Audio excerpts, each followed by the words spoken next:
It was my birthday, but let's be honest, no one there cared.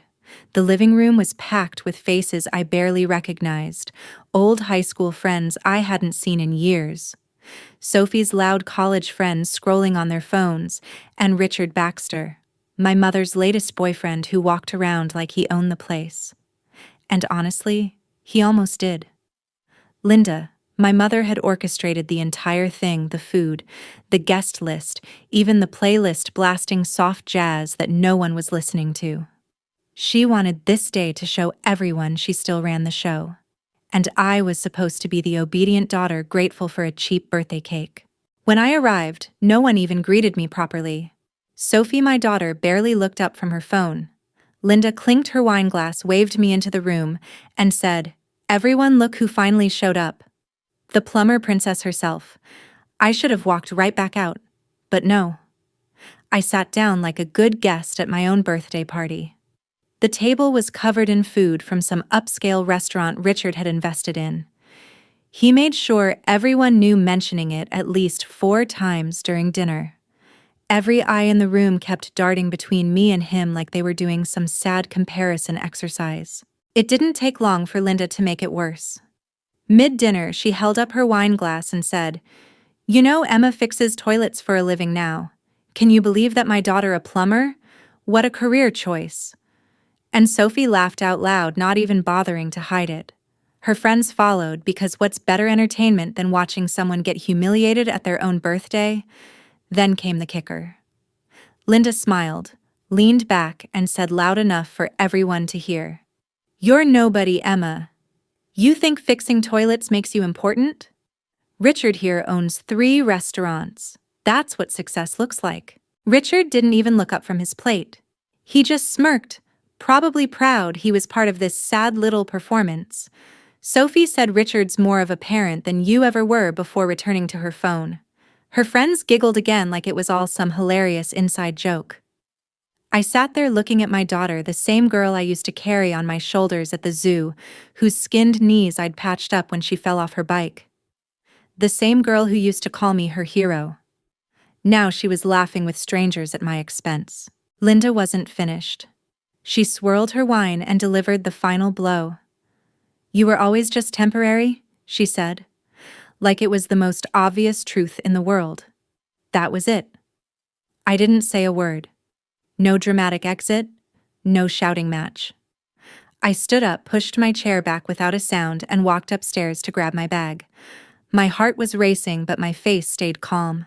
If Linda and Sophie wanted to humiliate me in front of friends, fine. But I wasn't going to stick around for the encore. I shut my duffel bag, walked back down the stairs, and headed for the door.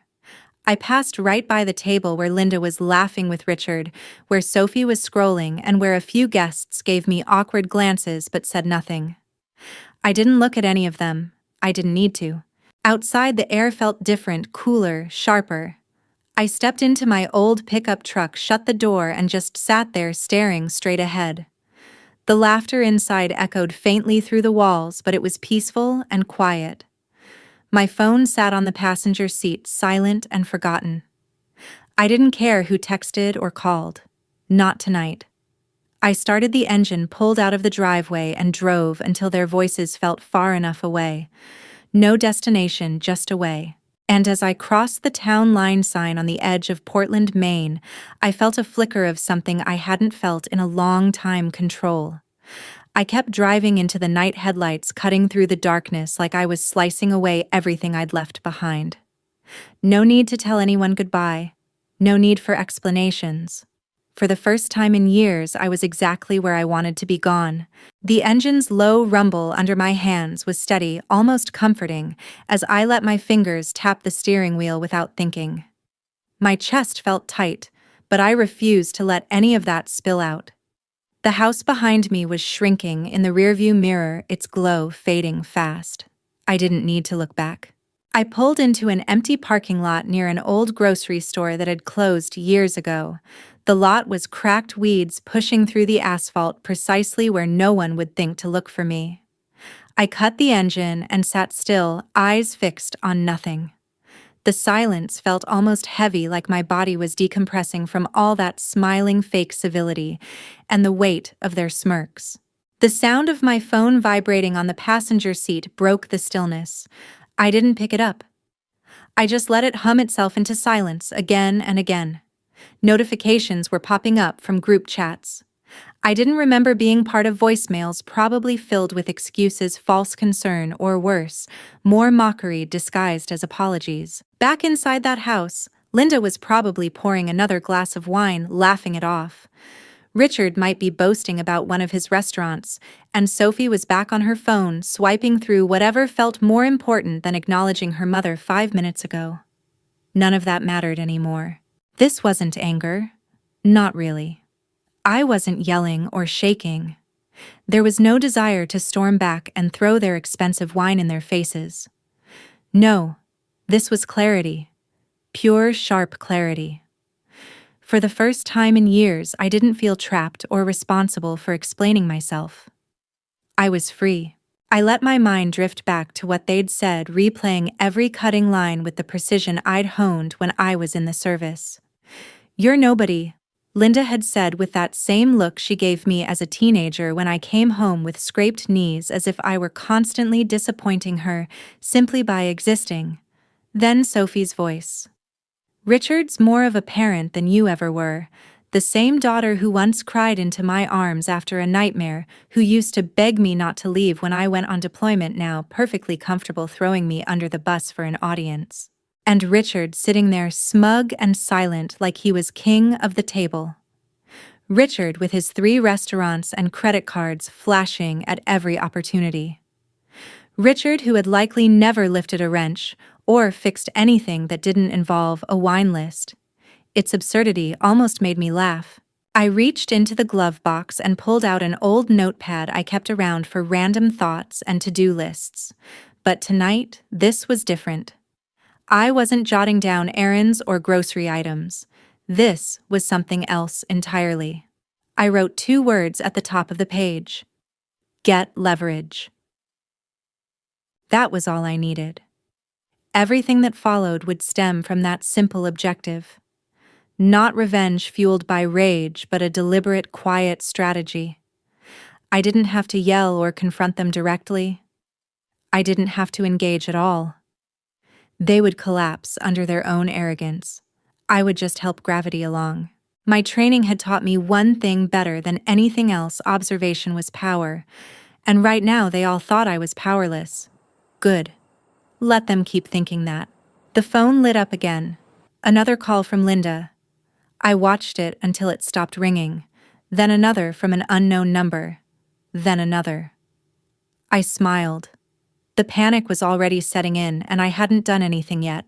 In that moment, I knew exactly what to do. This wouldn't be a scene. There would be no angry text messages or drunken confrontations. I'd stay silent out of sight while every piece fell perfectly into place. I dropped the car into drive and headed across town toward a quiet diner I remembered from years ago, one that never rushed you out and kept the coffee hot. The night was just beginning, but not the night they thought I'd have. The sign over the diner door flickered softly as I pulled into the lot. I shut off the truck, grabbed my notepad, and stepped out into the cool night air, letting the door close behind me with a solid thud. My boots hit the pavement with a confidence I hadn't felt in years.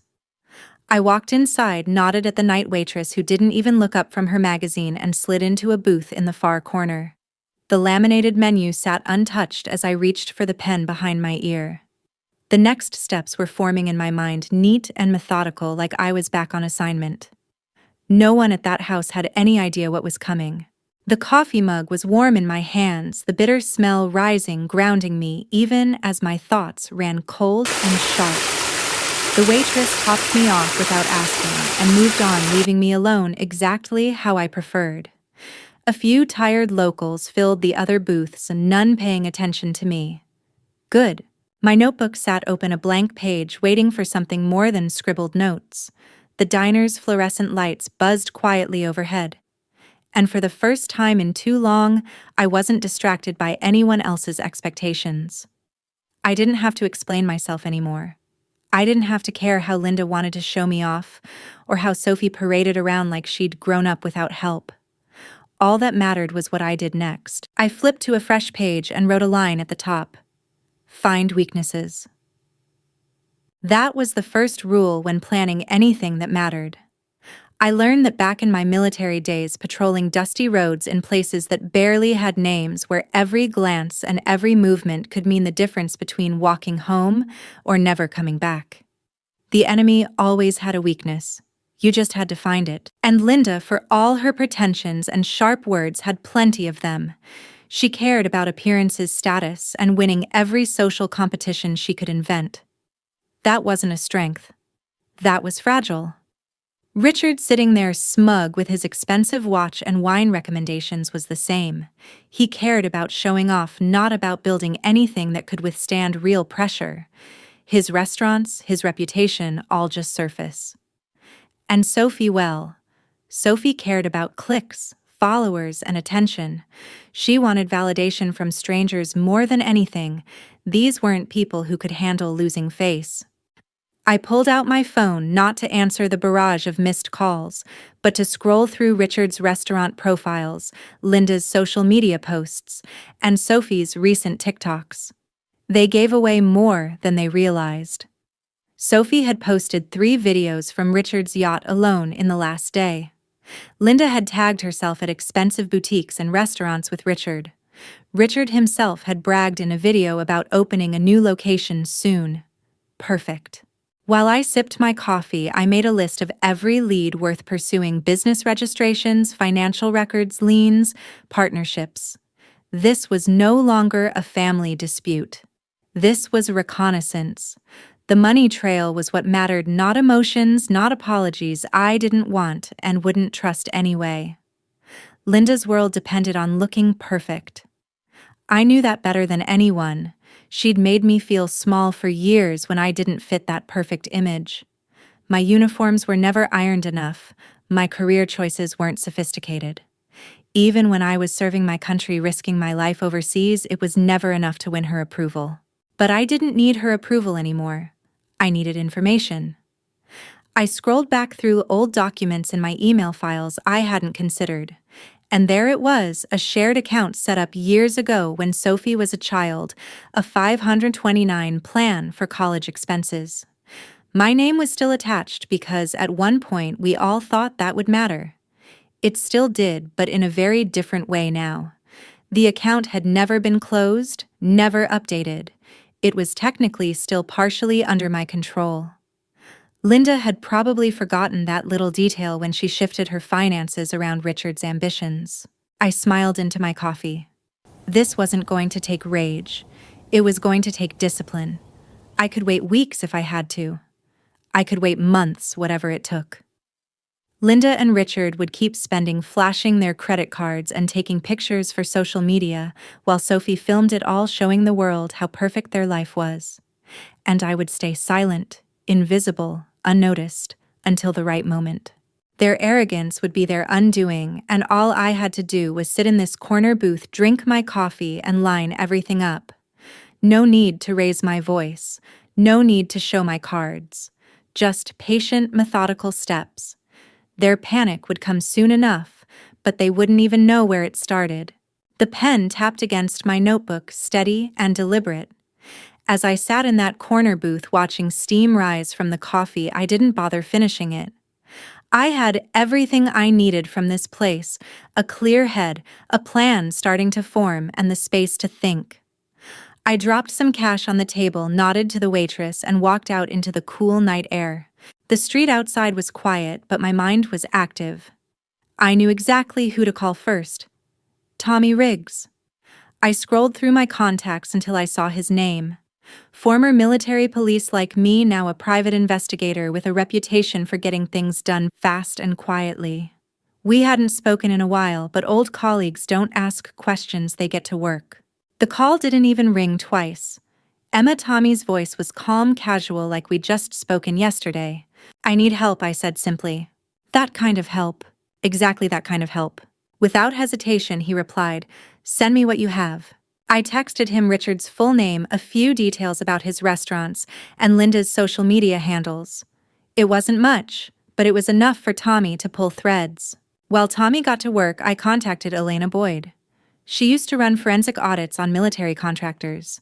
If there was money hidden somewhere, Elena could find it. I kept my message brief. Need a quiet review. Business records, no questions asked. Her reply came back almost instantly. Send the files. That was the team. Small, discreet, reliable. No one would ever know they were involved. They didn't care about my history with Linda or Richard. All they cared about was results. By the next morning, Tommy sent me the first batch of information. Your guy Richard, he said over the phone. He's not as clean as he looks. 2 of his restaurants are leveraged up to their eyeballs. Lines of credit everywhere. He's juggling bills and suppliers. Looks rich, but it's a house of cards. I didn't interrupt. I just took notes. Tommy kept going. One of his restaurants sits on rezoned property. Shouldn't have been approved. Could be trouble if someone looked into it. Perfect. I called Elena next. She was already a step ahead. You're going to like this, she said. Linda is listed as a co-owner on some of Richard's business assets. Her name is tied to his finances. If anything happens to him, she goes down too. That little detail told me everything I needed about Linda's judgment. She'd tangled herself directly into Richard's mess in her rush to upgrade her lifestyle. Her smug laughter at that birthday dinner was built on borrowed money and unpaid bills. But the best part was still to come. Elena found the 529 college savings plan, the one set up when Sophie was still in elementary school. My name, Emma Carter, was listed as co-owner, still active, still sitting quietly as a financial tool Linda probably thought was forgotten. It wasn't forgotten. Not by me. That account gave me legal leverage, a legitimate link to Linda's finances, an account she was now casually dipping into for daily expenses. No doubt she thought of it as her own money by now, but it wasn't. It was still half mine. That gave me options, real tangible legal options. I could freeze it at any moment. I could monitor activity. I could quietly drain it if I chose, but I didn't have to go that far. All I needed to do was use it to set up the perfect scenario. Linda and Richard weren't careful. Their entire life was about appearances, about showing off without checking the fine print. They assumed I was irrelevant. That was their fundamental mistake. And Sophie, she was documenting it for me for free, posting videos and stories about Richard's yacht luxury shopping sprees, expensive meals paid for with a credit card that likely drew from that same account. I didn't need to hack anyone. I didn't need to make threats. They were leaving a wide-open trail, and I needed to follow it quietly. I sat back in my chair, the diner's cracked vinyl booth pressing into my back, as I watched another video on Sophie's feed. A shopping spree with Linda captioned, "Living our best life." The irony wasn't lost on me. I kept scrolling, screenshotting every post location tag and careless flex of wealth that wasn't theirs. They were documenting their own downfall and sharing it with the world. My pen scratched out another note. Timing matters. Not tonight. Not tomorrow. But soon. Their weakness was in plain sight. And they didn't even realize it. The next morning, sunlight crept through the blinds of my truck as I sat parked outside that same diner. I hadn't gone home. No reason to. Home didn't exist anymore. Not in any way that mattered. My phone was finally silent after hours of nonstop buzzing. Maybe they'd finally given up, or they were too busy congratulating each other on how they thought they'd handled things. I opened my laptop on the passenger seat, logged into a secure connection, and got to work. I didn't need to make noise. All I needed was precision. The first order of business, digging deeper into Richard's businesses. Elena had already sent me a list of suppliers who hadn't been paid on time, lawsuits quietly settled, and violations pending with the city. The man who sat at my birthday dinner bragging about 3 restaurants could barely keep them afloat. He was robbing Peter to pay Paul. Linda was now legally tied to all of it. Even better, I found a series of property records where one of Richard's restaurants was built on improperly rezoned land. That mistake wouldn't disappear if the right person brought it to light. It was the sort of thing that got city inspectors out of bed early. While pulling records, I opened Sophie's latest posts. She'd uploaded a TikTok from inside Richard's flagship restaurant, sipping cocktails she was too young to order, tagging the location for everyone to see. In another video, she giggled about shopping sprees on Richard's card while showing off luxury bags stacked on a table. The video was careless, reckless, and perfect. I copied links, screenshots, timestamps, and even the comments. Most of the comments were from people telling Sophie how lucky she was, how glamorous her life looked. Not for long. By the time I'd finished gathering everything, I had a neat package of evidence showing an expensive lifestyle funded by debt, and in some cases, questionable financial behavior. I didn't have to accuse anyone of anything.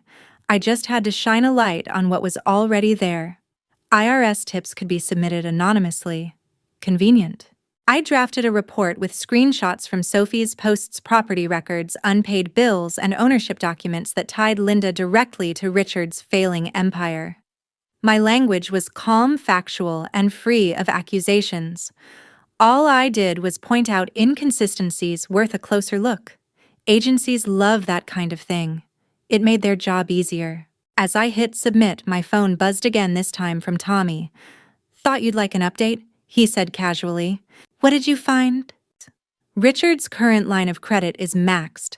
His liquor license on one property is up for review next month. And there's chatter. He's late on payroll at 2 locations. Oh, and there's something else.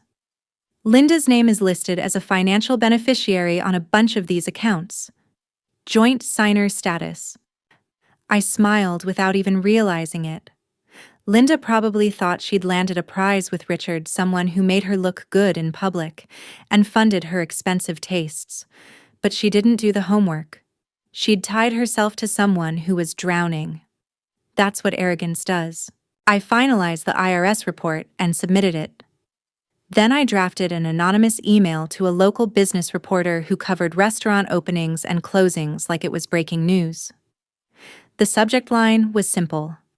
Restaurant empire might not be what it seems. No claims, no accusations, just a nudge in the right direction. After sending the emails, I leaned back in the truck seat and checked the balance on that $529 college savings account. Linda had withdrawn from it recently, several thousand labeled vaguely as educational expenses. Right. Educational in the sense that luxury shopping teaches you how to carry more bags. The account still had plenty left, and it was still legally mine to freeze if I chose. Not yet. Timing mattered. I wanted them to be comfortable first. I wanted them to be confident that everything was fine. Sophie's posts helped make that easy. She documented everything they did: dinners at overpriced steakhouses, spa weekends, shopping at boutiques that didn't even have websites. She tagged Linda in almost every post, practically begging to be noticed. Their whole life was performance art curated carefully for followers who didn't care, and that performance was giving me all the data I needed. I kept scrolling through Sophie's feed as she posted a boomerang video clinking glasses with Linda at a rooftop bar. The caption read, "Richard takes care of us like no one else." That much was true for now. A few more clicks and I pulled up Richard's Yelp pages, taking note of every review mentioning delays, empty tables, and unhappy staff. All of it added to a picture far different from the one they painted online. It wasn't about destroying them outright. It was about letting them destroy themselves while I quietly ensured every misstep was documented and directed to the right people. No shouting, no threats. They thought they'd embarrassed me. They thought I would disappear, but I was right here watching, recording, collecting. Every laugh they shared over expensive wine, every careless post, every dollar spent was another brick in the wall they were building around themselves. And I wasn't even lifting a finger. I watched the sun rise as morning turned to afternoon, flipping the page in my notebook. Each name, each number, each document lined up exactly where it needed to be, and they still had no clue I was involved at all. The diner's door clicked shut behind me as I stepped back into the parking lot, sun high and unforgiving. The truck's metal felt warm under my hand as I opened the door and climbed inside, but my focus was razor sharp. Every detail I needed was right before me, neatly laid out in notes, screenshots, property records, and account statements. This wasn't about rushing, it was about control. I scrolled back to the 529 account screen. Linda had dipped into it several times already, using it as her ATM, paying no attention to the fact that my name was still on the account. In her mind, that money was hers. That arrogance would be helpful. With one click, I froze the account. Not a total freeze, just a temporary hold enough that the transaction would fail when Linda tried to swipe one of the cards tied to that account later today. A small disruption, a test. It wasn't about financial ruin yet. I wanted to see their reactions first. I wanted to confirm how dependent they were on that money. I checked the recent charges. Linda had paid a deposit on a designer handbag 2 days ago, scheduled for pickup today. Perfect. I sat back, engine idling, and imagined Linda standing at the boutique counter, card declined, confusion blooming on her face before she quickly masked it with indignation. Richard probably wouldn't be there. He never showed up for the boring details, but she'd call him immediately, blaming the bank, blaming anyone but herself. And Sophie, she'd be filming the whole thing, of course, maybe even turning the camera away, when the card declined, to protect the illusion of perfection she curated so carefully online. I let that thought settle and then released the freeze after an hour. Small enough to look like a glitch, big enough to rattle them. The account history told me what I needed to know. They used this money in their daily spending. Good. That confirmed the dependency I was hoping for.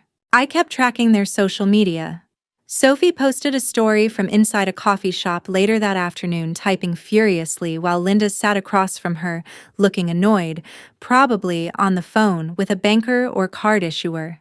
The caption read, "So annoying when banks can't do their job. They blamed the bank." Just as planned. I noted in my notebook, Linda expects problems to resolve themselves. That was precisely the mindset I needed them in. Richard was a no-show online that day, but Tommy texted me an update. He was meeting with one of his lenders this morning. Not good news from what I could overhear. Even better. I kept my actions subtle. No big swings, no chaos, just a few taps. Small enough that they wouldn't suspect anyone outside their circle was involved. A failed card here. A vendor calling about unpaid bills there. It all added up slowly but surely. After another coffee, I visited a bank branch that held the 529 account. The clerk at the counter barely looked at me as I signed the paperwork, reaffirming my authority on the account. Completely routine. No red flags, no questions. Back in the truck, I logged in again, satisfied. My legal footing was solid. Linda couldn't claim I had no right to touch that account. She'd signed off on this arrangement years ago, probably forgotten it even existed as anything other than a pool of money she could raid at will. Her ignorance was my shield. Even the IRS tip I'd submitted would take time to process. That was fine. I wanted them distracted and stressed when the big problems finally arrived. Sophie kept posting more selfies, candid moments of perfection, more glimpses into a life built on credit and vanity. I watched each one, documenting it like a field report. Every frame was evidence. And Linda, she didn't post at all that day. I imagined her arguing with the boutique manager about her declined card, calling Richard to demand an explanation, calling the bank to complain, and calming herself down with another expensive lunch somewhere. That cycle would keep her busy while I worked. Richard was probably sitting somewhere calculating how to shuffle funds between accounts to keep the lights on at his restaurants. He'd put himself in this position by overextending, and Linda had jumped on board without asking the right questions. Their arrogance was my advantage. As evening approached, I checked the 529 account for the day. The freeze was lifted, balance untouched for now, but I knew they'd try to use it again soon. They couldn't help themselves. That was the beauty of it. They didn't even realize how exposed they were.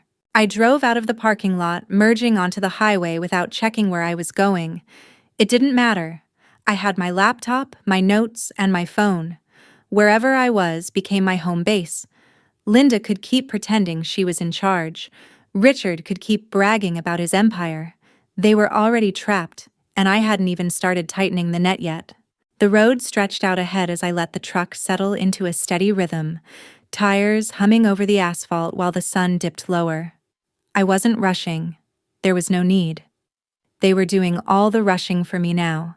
A glance at Sophie's latest update confirmed it. She'd just posted another video, Linda sitting at a cafe table, sunglasses on, scowling at her phone while stirring an untouched latte. The caption read, "Banks are the worst. Why can't they just do their jobs?" Her friends chimed in with sympathetic comments, but the cracks were noticeable even through the filters and curated captions. Linda's smile was gone. Good. My phone lit up with a text from Tommy. "Richard's payroll is short this week. Staff complaining." It didn't surprise me. Richard was stretched thin. He probably figured he could smooth things over with promises like always, but payroll was personal. People didn't forget when their checks bounced. It wouldn't take much for the word to get out. Meanwhile, Linda's taste for spending didn't slow down. Elena forwarded me transaction logs pulled from publicly available data sources, more boutique purchases, a deposit at a spa, another business dinner at an overpriced steakhouse. All of it funded by accounts starting to wobble under the weight. And Sophie, bless her, kept documenting every moment. I stopped at a gas station, filled up, and scrolled again through her TikToks. She'd posted herself laughing while walking through a designer shoe store, adding hashtags like "Rad Blessed" and "Haas Luxury Life." Perfect. She was handing me timestamps, locations, and proof. All I had to do was collect them. I grabbed a notebook from the glove box and wrote a note to myself. Time to apply real pressure. Linda was growing anxious, that was clear from her posture, the way she clutched her phone in every picture Sophie posted. She was calling Richard more often, judging by how Sophie's videos caught snippets of her mother hissing into her phone, lips tight. Richard, on the other hand, was silent online.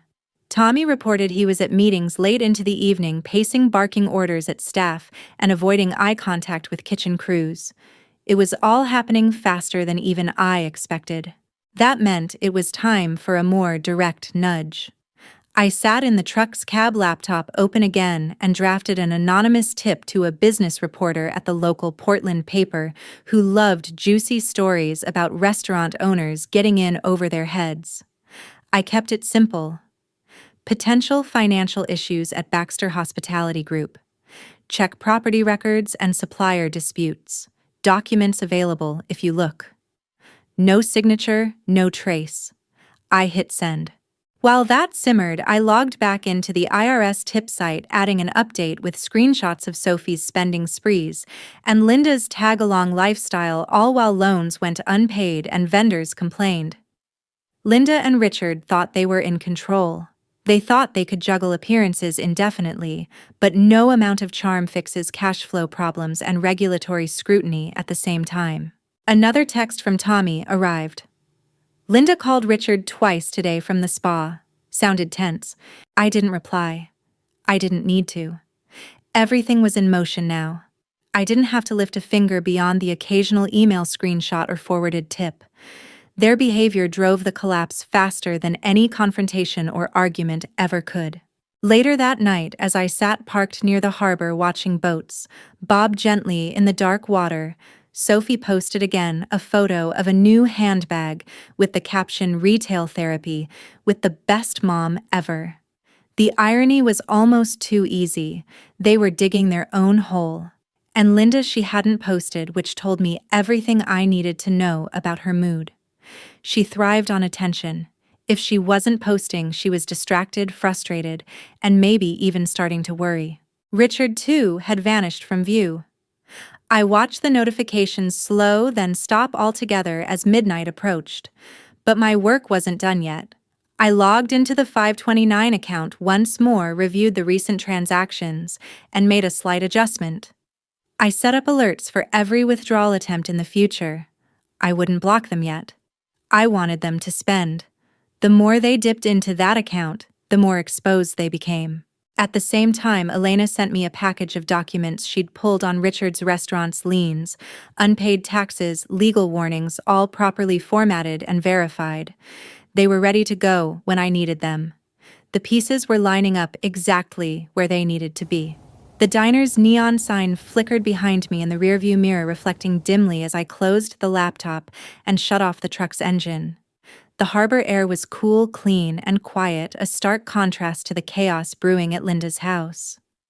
I leaned back, closed my eyes briefly, and let the hum of distant boat engines fill the silence.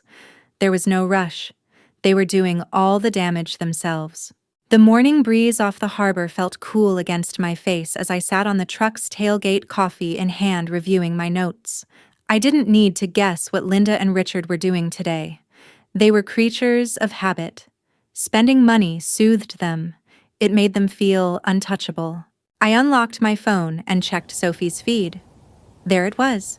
She'd posted a boomerang video from a yacht club outside Portland. "Weekend with the family." The caption read, followed by a string of carefully curated hashtags. Good. Linda was in the background of the video, raising a glass of champagne while wearing oversized sunglasses and smiling widely. Still, even through the filter, her posture gave away the tension. Richard sat at the table too, but his smile didn't reach his eyes. They looked comfortable. Too comfortable. That's what I needed. I logged back into the 529 account and reviewed the transactions again. Linda had pulled more funds overnight, and I didn't stop her. I made sure nothing would stop her. Not yet. Let them spend. I needed them to get comfortable, overconfident, convinced the card decline at the boutique had been nothing but a minor glitch. I wanted them so deep into their fantasy that they wouldn't look twice at a growing balance stew or a quiet investigation brewing under the surface. The spending continued. Tommy quickly noted, "Richard booked a yacht rental for this weekend. Not cheap. Perfect." Expensive decisions without checking balances meant one thing: they were setting themselves up for something bigger. Every dollar they spent now would amplify the fall when it finally came. Elena texted too. "More charges on the same card yesterday. Spa, steakhouse, wine shop, all linked back to your shared account." They weren't even slowing down. I let them continue all weekend, lifting every restriction and ensuring the account looked stable and available. I didn't want hesitation. I wanted indulgence, and indulgence was precisely what they gave me. Linda posted a photo from the yacht club's deck chairs, captioned, "Relaxing after a long week. So grateful for this life." Sophie followed up with a selfie showing off a new designer bag, her location tagged at an exclusive boutique downtown. Every post, every tag, every smug caption was another breadcrumb in the trail. They didn't even know they were leaving for me. Meanwhile, I prepared the next layer. Richard's liquor license renewal hearing was coming up. Tommy had flagged the date for me, and Richard's business insurance was about to lapse. Elena double-checked the financial records and confirmed that late payments were stacking up. All I had to do was wait until the most public moment possible. But not yet. Let them spend. Linda's face was still absent from her accounts, a sure sign that she was distracted behind the scenes. Richard hadn't posted anything at all in days. Sophie, though, kept documenting every dinner, every toast, every shopping bag with blissful ignorance. Their entire lifestyle was an illusion built on debt and denial. That was exactly what I was counting on. I took a break that afternoon, stopping by an old roadside diner for a sandwich, smiling at the irony that my meal probably cost less than one of Linda's cocktails. My notepad sat beside me on the counter, full of arrows and lines, connecting names, dates, and transactions. The cashier didn't ask why I sat there so long, quietly scribbling while sipping water from a cracked glass. It didn't matter. I blended in anywhere now. Let them spend. That phrase ran through my head as I finished the sandwich, paid in cash, and returned to my truck. The sun was low in the sky again when I pulled into a rest stop parking lot, scrolling again through Sophie's latest posts. A rooftop dinner, another toast, a caption about living life to the fullest. I smiled watching them dig deeper. Every card swipe was another step toward the collapse I'd prepared for them. Every moment they spent relaxing, showing off, and performing for followers who didn't care brought them closer. There was no need to escalate, no need to interfere. The system was working perfectly. By the time they noticed, it would be too late. The cards were working again. Linda had probably convinced herself the earlier declines were just a technical glitch, something she could scold a banker about later. Richard was probably feeling secure too, telling himself his next big weekend would smooth things out. Let them spend. Sophie posted a story that evening from inside an exclusive private lounge captioned, "Best night ever complete," with photos of champagne bottles lined up on a marble bar. They had no idea how carefully I was watching all of it, no idea how close they were to the edge. The warm glow of city lights bounced off my windshield as I eased the truck into a quiet parking space across from Ocean View Restaurant. From here, I had a clear line of sight to the entrance.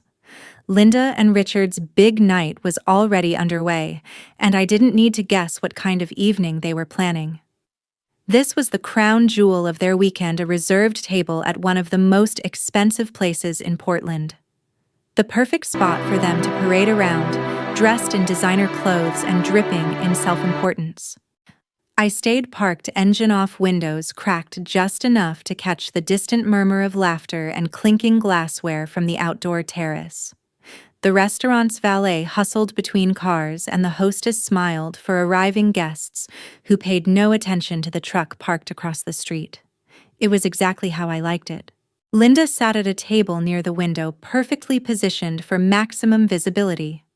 Richard leaned back in his chair like he owned the place, arms spread, drink in hand, while Sophie scrolled her phone, occasionally turning it to show them something amusing, probably comments from her followers. They were relaxed, confident, playing their roles flawlessly. And I let them. The waitstaff moved around them effortlessly, pouring wine plates, arriving one after another. The atmosphere was all curated luxury. Then came the moment I'd been waiting for. I reached for my phone, logged into the banking app, and toggled the freeze on the 529 account. Simple, immediate, silent. Inside the restaurant, I saw the first flicker of trouble. The waiter brought over the check and set it gently on the table. Richard, without looking, handed over his sleek black credit card. Routine easy until it wasn't. The waiter returned a minute later, a polite smile on his face, but hesitation in his posture. The card had been declined. I could almost hear Linda's sharp intake of breath from where I sat.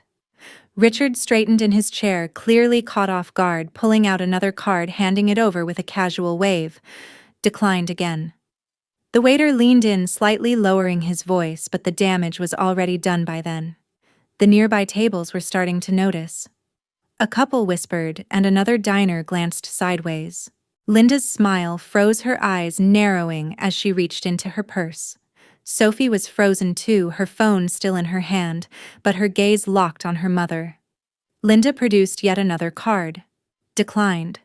The waiter suggested a phone call to the bank perhaps, but it was too late. The hum of conversation around them had shifted. Other diners were now openly watching, some pretending not to, while others pulled out their phones. And then Sophie, unable to help herself, snapped a defensive comment toward the waiter loud enough for everyone to hear.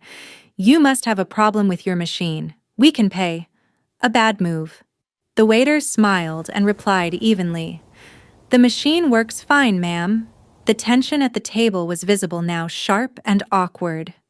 Linda hissed something at Richard, who pulled out his phone, scrolling furiously, face reddening by the second. The performance unraveled in real time, and the audience loved every second. Across the restaurant, a guest pulled out her phone and started recording. Sophie noticed and tried to duck out of frame, but it didn't matter. The damage was done. Their carefully curated image was cracking under the bright lights and polished silverware of their favorite restaurant. I stayed in the truck, calm, quiet, watching it unfold precisely as planned. The restaurant manager appeared at their table, crouching slightly to speak to them privately, but the murmurs had already spread. The phrase "declined cards" carried through the room more effectively than any shout. Linda stood abruptly, grabbing her purse, her posture rigid but her face pale. Richard followed, trying to smooth things with the manager, but he couldn't hide the panic in his voice. Sophie brought up the rear, head down, moving quickly toward the exit, but not quickly enough to avoid the glances, the smirks, the judgment. The perfect family undone not by some dramatic revelation, but by something far more embarrassing, a public failure they couldn't control. I watched them step outside, still talking urgently to each other. Linda was gesturing toward her phone. Richard was shaking his head, and Sophie was lagging, clearly mortified. Across the street, no one noticed me. I didn't need them to. My phone buzzed as notifications started popping up almost instantly. That diner who had recorded the scene had already uploaded the clip to social media. The caption was blunt. "Rich couple can't pay their bill. Manager not having it." The comments came fast, laughing emojis, jokes about karma, remarks about entitled behavior. The likes were climbing by the second. I started the truck but didn't drive off right away. I watched as Linda and Richard argued quietly near the valet stand, Sophie standing apart from them, eyes fixed on her phone screen. They were watching it happen in real time, watching their image slip through their fingers. The night air was crisp, carrying their voices faintly across the street. But I didn't need to hear the words to know exactly what they were saying.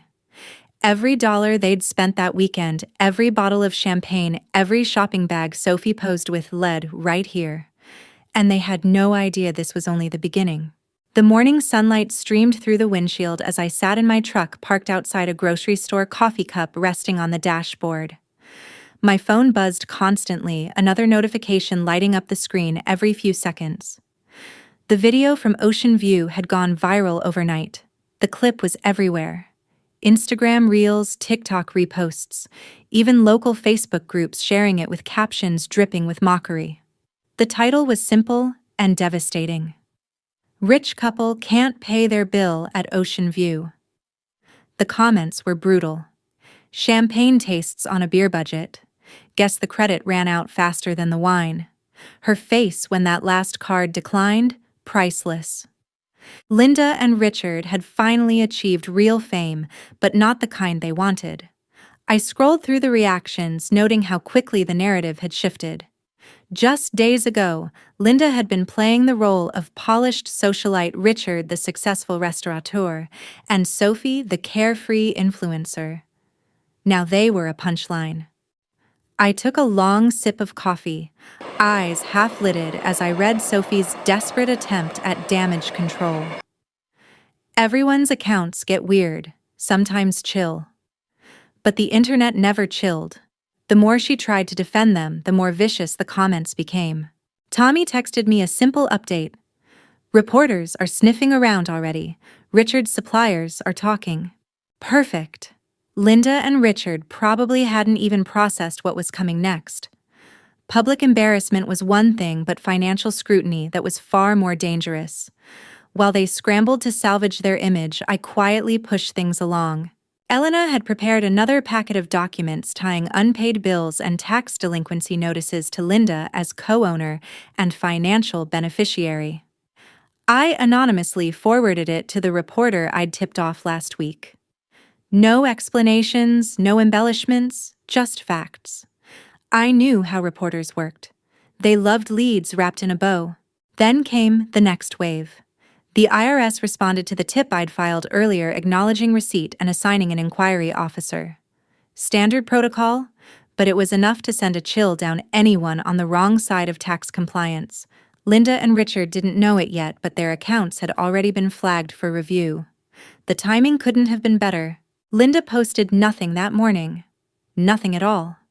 For someone who couldn't go a day without sharing brunch photos or designer shoes, her silence was loud. Richard stayed off the grid too. The man who once bragged about his empire had vanished from his restaurant's Instagram feed. No promotional posts, no smiling photos with patrons, no announcements of new specials. Sophie was the only one still trying. Her posts became frantic defensive tinged with panic. She deleted the shopping spree videos, but it didn't matter. Screenshots lived forever, and her followers were gleefully reposting them with sarcastic commentary. And it wasn't just online. Tommy checked in again. Linda went to her usual bank branch this morning. You would have enjoyed the scene, angry, loud, waving her phone around. I imagined it easily. Linda berating a hapless bank teller convinced the world owed her an explanation. Richard was probably sitting somewhere nearby, avoiding eye contact, calculating what excuse he could offer Linda to explain the mess. Meanwhile, the local paper finally published the story. Portland restaurateur under financial scrutiny after viral video. The article didn't pull punches. It listed lean supplier complaints and rumors of bounced payroll checks at Richard's restaurants. More importantly, it named Linda as a financial partner and co-beneficiary of several accounts. Her name was in bold type, linked directly to the mess she'd walked into willingly. The fallout was immediate. Elena texted me that a few of Richard's investors had already pulled out, issuing curt press releases about reassessing partnerships. His restaurant's Yelp pages lit up with sarcastic reviews, memes, and one-star ratings. Linda's polished image was shattering from every angle. Even the local charity board, where she'd held a position for years, quietly removed her from the member page on their website. No explanation given. No statement issued, just gone. Sophie's influencer brand collapsed too. Sponsors withdrew partnerships, leaving her scrambling in the comments to defend herself, blaming haters and fake news. But the internet didn't care about her excuses. They cared about the spectacle. Richard tried to hold things together, but it was evident from his absence online and Tommy's reports from inside his restaurants that the cracks were too deep. Staff morale was plummeting. Vendors demanded payment. Customers started canceling reservations. And through all of it, I said nothing. I didn't have to. Every piece had been set up so carefully and quietly that they couldn't even see the structure collapsing around them until it was too late to stop it. I rechecked the 529 account. Linda hadn't tried to access it that day. She was too busy putting out fires everywhere else, scrambling for explanations that didn't exist, blaming banks, bad luck, and anyone but herself. But the reality was simple. They'd done this to themselves. I just made sure everyone else saw it. By mid-afternoon, the viral video had been picked up by a regional news station, which gleefully played the clip alongside headlines about tax liens, unpaid wages, and delinquent accounts. Sophie's comment section became a battlefield of mockery and schadenfreude, and Linda's name, once respected in her social circles, became synonymous with arrogance and collapse. And Richard Tommy texted one final note before sundown. He didn't show up for a dinner reservation at one of his own restaurants tonight. Staff noticed. Even Richard was hiding now. The day ended as quietly as it began, but the damage was loud, public, and irreversible. The late afternoon light was soft as it streamed through the windshield, while I sat quietly parked near Linda's bank branch, sipping lukewarm coffee and watching the world go about its business. Customers came and went, a steady shuffle of people doing ordinary things, paychecks deposited, mortgages paid, questions asked. But today for Linda, nothing would be ordinary. I glanced at my phone and refreshed the news app. The story about Richard's financial mess had gained even more traction, now picked up by regional outlets. Headlines referenced luxury lifestyle exposed and socialite linked to tax fraud inquiry. Linda's name was in bold every time. They couldn't erase this even if they wanted to.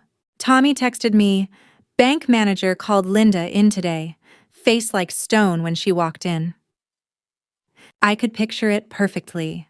Linda dressed immaculately, sunglasses, too big, voice cold and clipped, assuming her reputation would fix everything.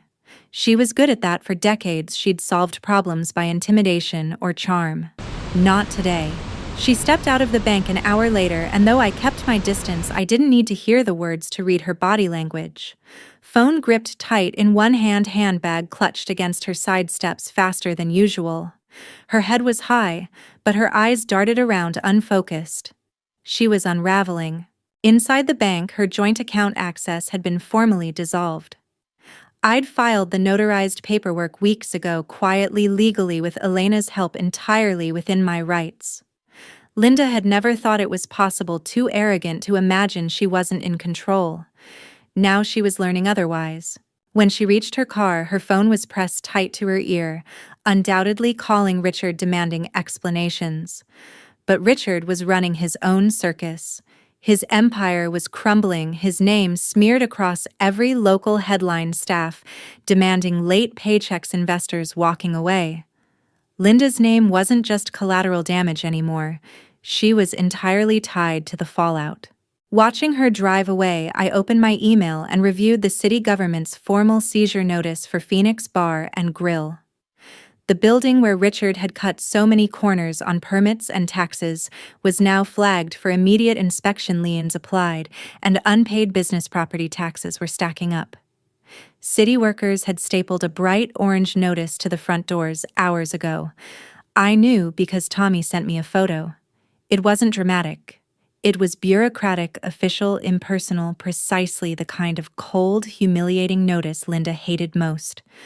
No audience, no arguments, just procedure. By Monday morning, it would be city property pending auction. Elena updated me too. Linda's charity board position was officially revoked, though no one publicly announced it. She simply stopped being listed on their website. Her name scrubbed clean, as if she'd never been there. All the influence Linda had carefully cultivated for years gone in days. I pulled out my notepad and jotted a simple phrase. Nothing left for her to control. Then came the photos. Another text from Tommy showed Linda standing outside Phoenix Bar and Grill, reading the city notice stapled to the door. Richard beside her, shoulders slumped, clearly exhausted, clearly beaten.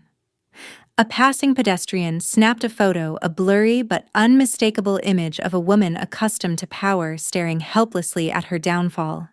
It made the local Facebook groups before nightfall. The comments were vicious and fast. That's what happens when you fake it too long. Guess those Instagram posts didn't pay the bills after all.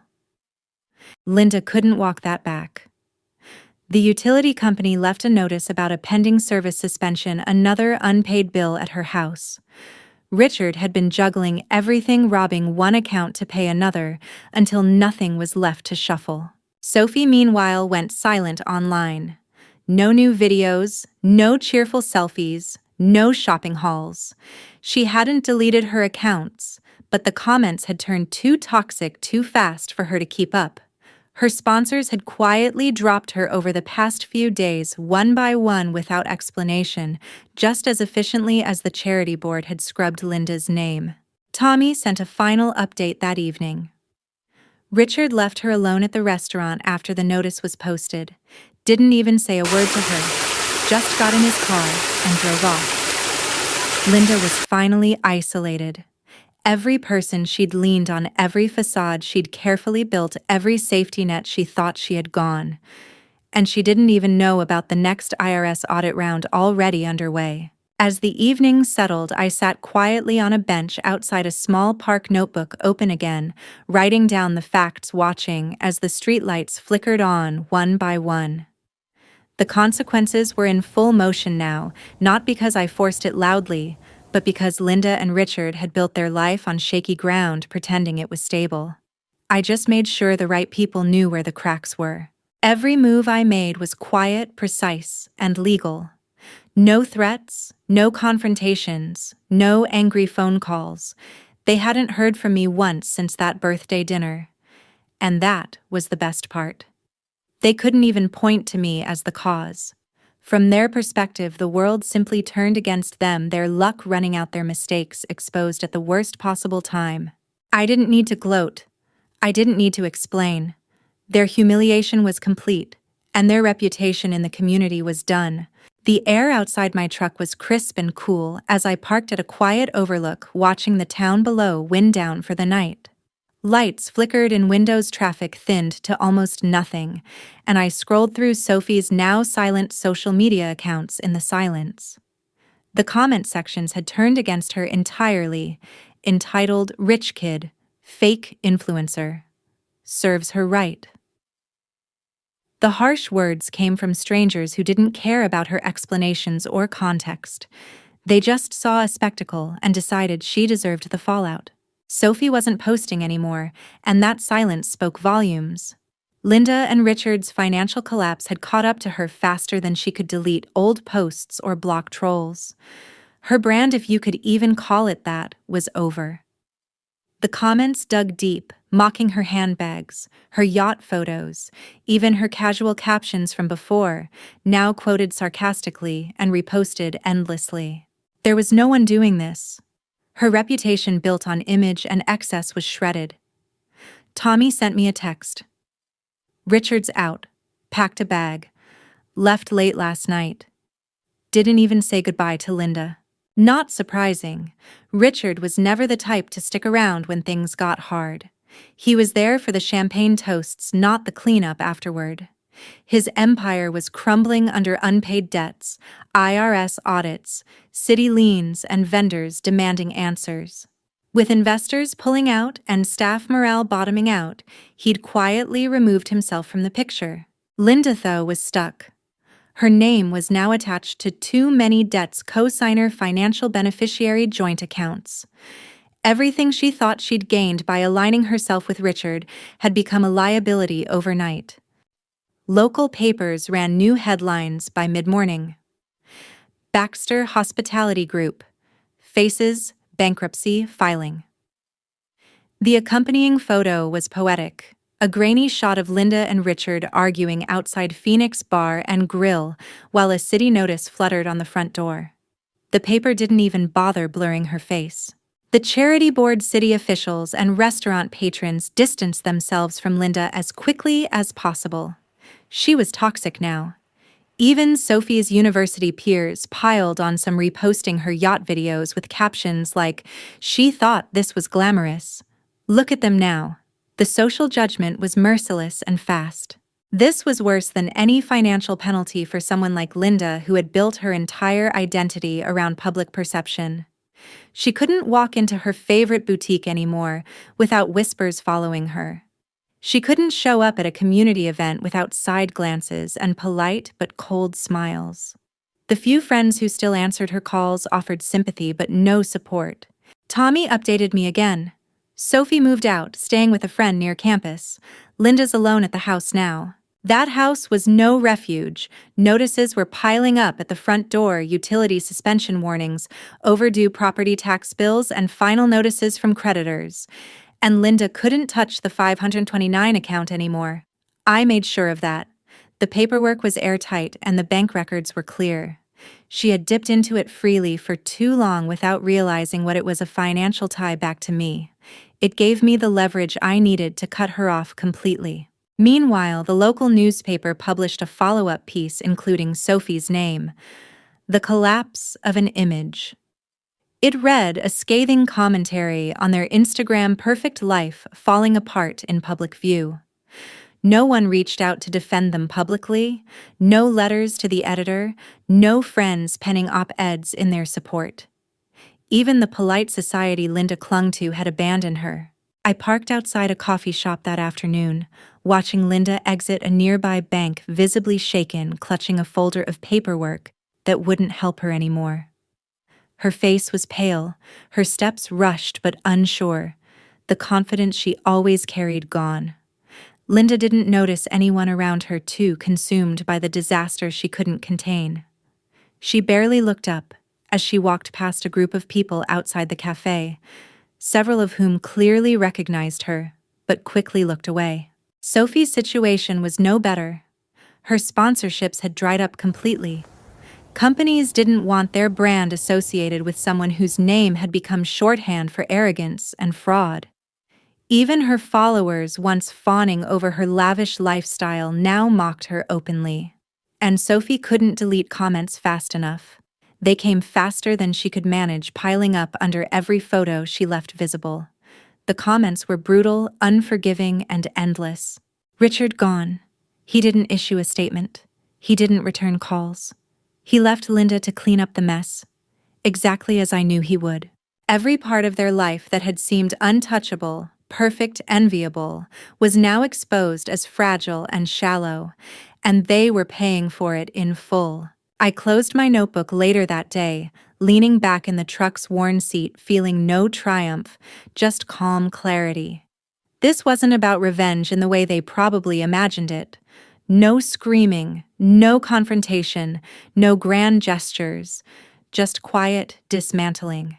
Linda and Sophie had humiliated me at my birthday dinner, laughing while they belittled me, celebrating their status and pretending I was nothing. Now their friends avoided them. Their reputations were ruined. Their finances were wrecked.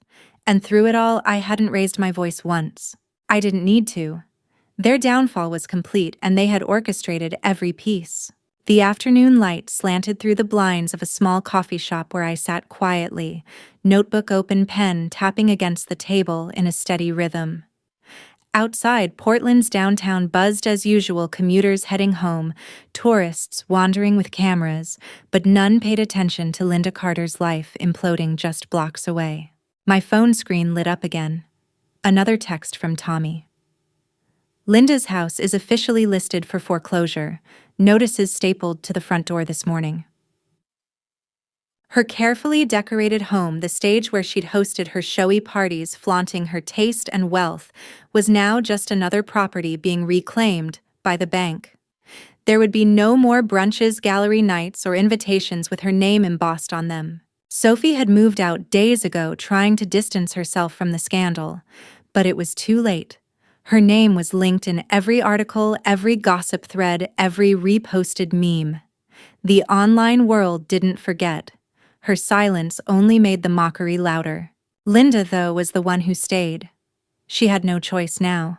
She was alone in that house, stripped of the friends who once flocked to her parties, abandoned by the man she thought was her salvation.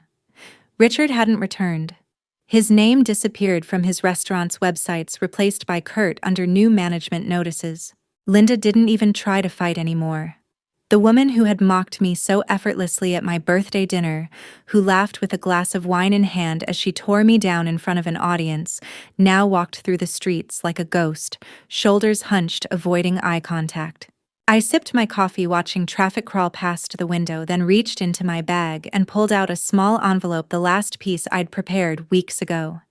Inside was a single photograph from that night, Linda raising her glass mid-toast, Richard smirking beside her, Sophie smiling for her friends. The moment was frozen forever, exactly as they wanted to be seen. But on the back of the photo I'd written 6 words in black ink.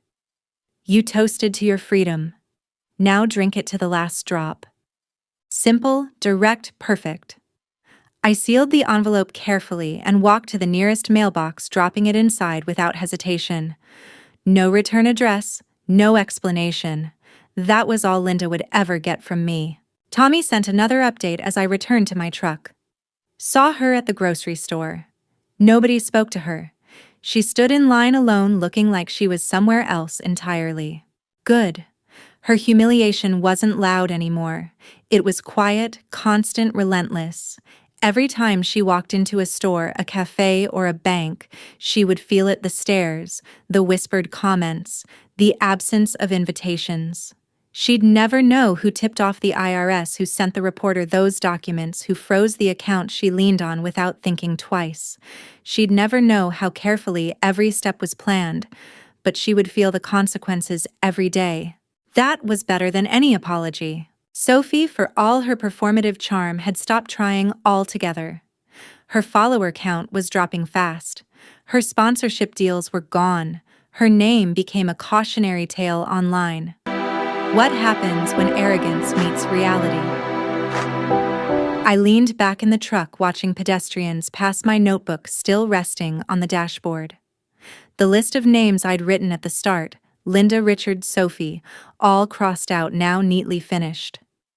Everything about their lives had been curated, performative, hollow. They lived for appearances and built their reputations on shallow validation from strangers. And that made them easy to dismantle, not with violence, not with threats, not with confrontation, just patience. They never thought I'd walk away quietly. They assumed I'd fight back angrily, scream at them, beg for their approval. But that's why it worked. They never saw it coming because they couldn't imagine a world where I was done with them. And now they were left standing in that world, stripped of what they valued most: status, image, respectability. Linda would open that envelope soon enough, maybe that evening, maybe tomorrow, and she'd see that photo, that reminder of the night she felt invincible, the night she humiliated me so casually. She wouldn't have anyone to show it to. No one was left to laugh with her. Richard's empire was in ruins, auction notices stapled to every door. His name dragged through the mud not by scandalous rumors, but by cold, hard facts. Unpaid bills, liens, taxes, investigations, all public, all documented. Sophie's fame had turned into infamy. Every post she made was met with ridicule, now every comment section a wall of mockery. She wasn't influencing anyone anymore. She was just another punchline. Once polished and perfect, their lives were reduced to cautionary tales on social media and whispers in grocery store aisles. And I hadn't raised my voice even once. No one would trace any of it back to me. There was no digital footprint leading to my name, no angry outbursts captured on video, no threats or confrontations anyone could point to. It was as if the world had turned against them all at once, but I knew better. I stayed sitting in the truck, notebook still open, pen resting in the margin. There was no next step, no further action required. Linda would read that message and that would be it. Their collapse was complete, and I was already gone. The air was clean and sharp as I stepped out onto the porch of my cabin near Sebago Lake, coffee mug warm in my hands. A soft breeze moved through the trees, the sunlight cutting through branches and sparkling on the water's surface. No traffic sounds, no distant chatter or noise, just the steady hum of nature. Inside the cabin, the walls were lined with simple things that mattered to me now. No luxury decor, no expensive art, no meaningless trophies, just framed photos from hiking trips. A small shelf of well-worn books, tools neatly arranged. It was a life without pretense, a life without Linda, Richard, or Sophie. I sat in a wooden chair, set the mug on the small table beside me, and picked up my phone. The screen showed a single unread email from Sophie that had been sent 6 months ago. She hadn't written again since. "Mom, I'm sorry." It began. "I was young and stupid. I miss you." Short, honest maybe, but I hadn't responded. Not then, not today. There was no anger left in me, no bitterness. I wasn't carrying any of it anymore. Sophie was just another voice now, distant and quiet. Whatever she felt or meant, it no longer had any claim on my peace. I glanced around the porch. The wood was weathered, the plants growing wild around the steps, and the slight wind chime Linda once mocked, as tacky swung gently in the breeze. It made me smile, not because I'd won. There was no scoreboard here, no tally of points between us, just silence, the kind that felt earned after years of noise, judgment, humiliation. I leaned back in the chair and sipped the coffee, its bitterness grounding and perfect. Linda and Richard's collapse wasn't even a thought anymore. It had unfolded exactly as it should have, but none of it defined me. It never did. This defined me: quiet mornings, work that felt honest, simple comforts no one could take or mock. Even now, their names sometimes surfaced in the news, small blurbs about bankruptcy proceedings, tax liens, foreclosure auctions. But those words no longer carried any weight for me. I didn't care if they rebuilt or vanished. I didn't care if Sophie's apology was sincere or if it was another desperate attempt to reconnect after she fell from grace. I had earned this solitude, and it fit perfectly. My hands were rough from work, real work. The smell of fresh wood and pine was everywhere. The lake lapped gently against the shore just beyond the trees. There was no one to impress, no one to perform for, and that was the point. The photo I'd sent Linda and the message I'd written on the back of it belonged to another chapter, a chapter that was closed. No unfinished business, no lingering feelings. I tapped the phone screen and archived Sophie's email without hesitation. Then I put the phone away, entirely sliding it into a drawer where it wouldn't interrupt this piece again. A bird chirped nearby. The wind rustled the branches. The world kept turning exactly as it should. There was no noise left from them. I stood and stretched, feeling the light breeze brush against my face, then walked back inside the cabin. My tools waited by the workbench, a project half finished, a table I was building for no one but myself. I didn't need applause for it. I didn't need anyone's approval. This was what freedom felt like, not revenge, not triumph, just peace. Earned, quiet, unshakable peace. As I picked up my tools and began sanding the table's edges, I felt something I hadn't in years, a deep, steady, quiet calm.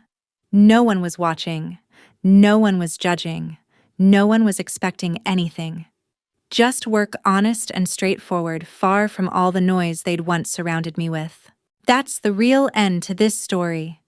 It isn't about revenge as some loud spectacle. It's about taking back your peace, bit by bit, while the people who tried to tear you down watch their lives unravel under the weight of their own choices. Linda, Richard, Sophie. They all wrote their own downfall. I just stopped protecting them from it. So if you've ever been humiliated, underestimated, pushed aside by the very people who should have cared for you, know this. You don't have to shout to win. Sometimes the best revenge is living in a way they can't touch, undo, or even understand.